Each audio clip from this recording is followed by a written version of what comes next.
Guys, मैंने Dubai की एक भी हॉरर स्टोरी नहीं बताया है, तो आज एक दुबई की हॉरर स्टोरी लेकर आया हूँ।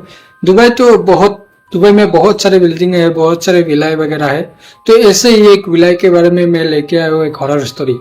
इस विला की मैं नाम नहीं बता सकता क्योंकि अभी भी इस विला बंद है, और इसकी जो रियल नाम है विला की, तो वो मेरे टाइटल पे है वीडियो के। ये इसका रियल विला का नेम है। तो स्टोरी को शुरू करते हैं। दुबई की इस विला में सर लोग रहा करते थे। क्यों बोल रहा हूँ मैं? क्योंकि वो लोग रह चुके थे, अभी नहीं रहता है। तो 4 लोग रहते थे, उन लोगों के साथ ही ये हॉरर स्टोरी हुआ है। तो स्टोरी को शुरू करते हैं। उन 4 लोगों का नाम बता देता हूँ। एक का नाम काला और एक का नाम मेरी था, जो दोनों हस्बैंड वाइफ थे। और उनके ही बगल वाले रूम में रहता था लुइस, जो एक लड़की है। और उसके नीचे रहा करता था फिलिप्स, और नीचे वाले ग्राउंड फ्लोर में रहा करता था नोरा। और इन सारों की ये स्टोरी है। तो स्टोरी शुरू होता है। तो जो मेरी का हस्बैंड है काला, वो अक्सर वो बाहर ही रहता है, मतलब दुबई में नहीं रहता है। तो मेरी घर में अकेला रहता है। घर में अकेला मतलब उनकी जो बिल्डिंग विला है उनमें लोग रहता है, लेकिन वो अकेले कमरे में अकेला सोता है। तो एक दिन मेरी सो रहा था, उसकी जो है ना, अचानक से उसकी आंख खुलने के बाद उसको ऐसा लगा कि उसके सीने पर उधर कोई बैठा है।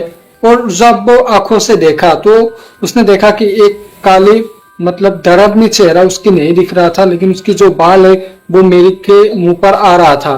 तो उसको देखकर मेरी घबरा गई और जो अपना आंखें वो बंद कर दिया। और जब आंखें बंद करके फिर से आंखें खोला तो वो गायब हो चुका था। तो उसके बाद सुबह मेरी जब उठी, इस बात को लुइस को बताया, मतलब उसके साथ में जो एक लड़के रहता था उसको बताया। बताने के बाद उसने बोला कि मेरे साथ भी हो रहा है ऐसा, कुछ दिनों से मेरे साथ भी ऐसा हो रहा है। लुइस ऐसा बोला, मतलब जो लड़की थी उसने बोला कि मेरे साथ भी ऐसा मतलब होता रहता है। मैंने भी किसी को नहीं बताया क्योंकि किसी के साथ भी हुआ नहीं है, इसलिए मैंने नहीं बताया। तो उसके बाद मेरी तो मतलब सेफ रही। जो लुइस था ना, उसको मतलब हर दिन मतलब ऐसा लग रहा था कोई इसके बिस्तर जो है ना वो हिला रहा है, ऐसा लग रहा था। और जो है ना उसको हर दिन टॉर्चर होने लगा। जो लुइस था उसके मेरी के साथ पास वाले कमरे का, उसके साथ रोज होने लगा। इसकी वजह से वो तंग आ गई थी। तो उसने डिसाइड किया कि वो इस घर को छोड़कर चला जाएगा।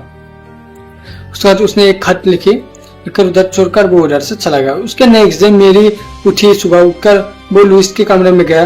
तो जाकर देखा कि एक खत उधर पड़ी हुई थी। तो मेरी ने उसको उठा कर उधर लिखा था कि मैं बहुत मतलब तंग आ गया हूँ इससे, और वो मुझे मारने लगा, इसलिए मैंने इस घर को छोड़ दी।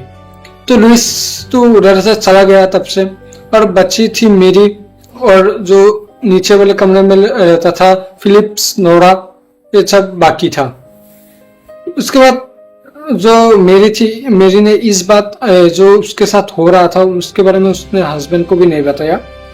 ऐसा ही चलता रहा, मतलब 1 महीना हो गया। बताने के बाद एक दिन मेरी के फोन में फोन आता है जो उसका हस्बैंड ने किया था। उसने बोला कि मैं घर जा रहा हूँ। तो मेरी ने कॉल पर भी उसने नहीं बताया कि इस अपार्टमेंट, इस विला में ऐसा कुछ हो रहा है। तो एक दिन दोपहर में जो उसका पति था काला, वो सो रहा था। तो उसको मतलब अचानक से ऐसा लगा कि उसके बिस्तर को हिला रहा है। तो काला क्या किया, अचानक से उस रूम से वो उठकर भाग गया। उसने सोचा कि शायद भूकंप आया है, अर्थक्वेक आया है, ऐसा सोचा। लेकिन उसने जब पीछे मुड़कर देखा तो देखा कि एक जो काली परछाई उसकी बिस्तर के नीचे से जो बिस्तर है वो हिला रहा था। तो उसको देखकर वो उधर से भाग निकल आया। आने के बाद बाथरूम के दरवाजे कोई खटखटा रहा था। तो उसके बाद उसने बाथरूम की तरफ गया, जाकर देखा तो जो फिलिप्स था वो अंदर था। तो जब वो दरवाजा खोला तो फिलिप्स बाहर आकर रोकर उसको गले लगा लिया, मतलब काला को गले लगा लिया। लगाने के बाद और जो फिलिप्स था ना, उसके हाथ पर खरोचने की निशान थी। तो वो रो कर ऐसा बताने लगा काले को कि मेरे साथ ऐसा हो रहा है, कुछ दिनों से मेरे साथ ऐसा हो रहा है, कोई काली परछाई इधर घूम रहा है, ऐसा बोला। उसके बाद बहुत दिनों से ये परछाई इधर घूम रहा है, ऐसा बोला। मतलब काला को बता रहे थे। उसके बाद काला और फिलिप्स मिलकर इस बात को और मेरी को बुलाकर इस बात को, जो नोरा थी वो नीचे वाले फ्लोर में रहता था ना, वो नोरा मतलब ये बहुत महीने से रह रहा था, और जो फिलिप्स मेरी काला ये लगभग 2 महीने से इधर रह रहा है, लेकिन जो नोरा थी वो लगभग 1 साल हो गया है इधर रहने। तो नोरा को जरूर इसके बारे में कुछ पता होगा, तो उन लोगों ने जाकर नोरा से बात की।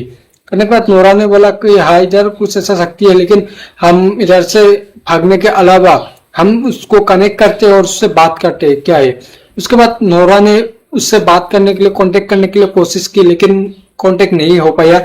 इसी वजह से उधर से जो मेरी और काले थे दोनों उस बिला से निकल आया, मतलब उधर से निकल गया दूसरे बिल्डिंग में। और जो फिलिप्स था ना वो भी उधर से निकल गया, क्योंकि उस जो जिन्ना थे या जो भी है, लेकिन उससे कनेक्ट नहीं हो पाया। और कुछ दिन बाद जो काला था वो न्यूज़पेपर पढ़ रहा था, तो न्यूज में आया था कि जो विला में वो लोग पहले रहता था उसको मतलब बैन कर दिया, मतलब उनको अभी उधर कोई नहीं रहता है। एक समय में उधर बहुत सारे लोग रहता है, लेकिन अभी उधर कोई नहीं रहता है, उसको एकदम खाली है, उसको बैन कर दिया पूरी तरह से। और जो नोरा थी ना जो रहता था वो भी उधर से चला गया। ऐसा आया न्यूज़पेपर में कि एक रहता था इधर, वो भी चला गया, और ये अभी पूरी तरह से बंद थे। और अभी भी ये बंद थे, 2011 से लेकर आज तक दुबई में ये जो विला है ये बंद है। तो आप गूगल में सर्च कर लो, मेरा जो टाइटल में है इस विला के नेम, तो आप गूगल में सर्च कर लो, इसका फोटो भी आ जाएगा। तो इसका जो ये जो खोज थे ना, इसका स्टोरी क्या है कि जब ये बनाया था विला, इससे पहले एक कब्रिस्तान था, मतलब बहुत सारे कब्र था, इसलिए शायद इस जो जिन्ना थे या जो भी है इधर घूमता है। तो आज का हॉरर स्टोरी बस इतना ही था। मिलते हैं नेक्स्ट हॉरर स्टोरी चैनल में, तो चैनल को सब्सक्राइब कर देना। और थैंक यू, बाय बाय।